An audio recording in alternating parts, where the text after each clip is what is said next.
ডুবে গেছে symbol of Rangamati খ্যাত ঝুলন্ত সেতু। কয়েকদিনের বৃষ্টি ও ঢলের পানিতে এমন পরিণতি, বর্ষায় নতুন রূপে উদ্ভাসিত পার্বত্য জেলার এই সেতুতে প্রবেশ করতে না পেরে হতাশার কথাই বলছেন পর্যটকরা।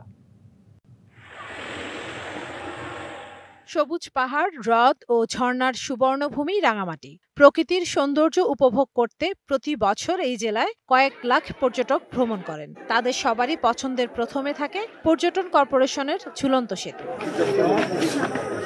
পাহাড়ের দুই দ্বীপ ও প্রকৃতিকে কাজে লাগিয়ে ৮০-র দশকেই তৈরি করা হয়েছে ঝুলন্ত সেতু।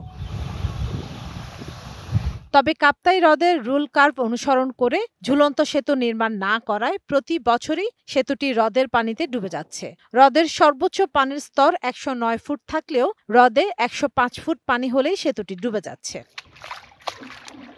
প্রায় ১০৬ ফুট পানি রয়েছে হ্রদে। বৃষ্টি আর ঢলে এ বছরও পানি বাড়তে থাকায় সেতুর পাটাতন ৪ ইঞ্চি তলিয়ে গেছে হ্রদের পানিতে। পাটাতন ডুবে যাওয়ায় কর্তৃপক্ষ সাময়িকভাবে সেতুতে প্রবেশে নিষেধাজ্ঞা দিয়েছে।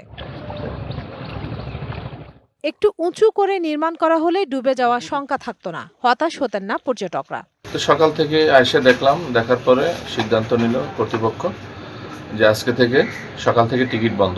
দেখার জন্য আসছিলাম, কিন্তু পানির জন্য উঠতে পারিনি উপরে।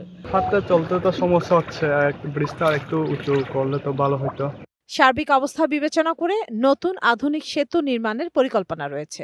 আজকে দেখা যাচ্ছে যে প্রায় ৪ ইঞ্চি পাতাতন ডুবে গেছে। এই জন্য কর্তৃপক্ষের অনুমতিতে আমরা আগত দর্শনার্থীর জন্য সাময়িক বন্ধ রেখেছি। বর্তমানে অফ সিজন, আশা রাখি তেমন প্রভাব পড়বে না।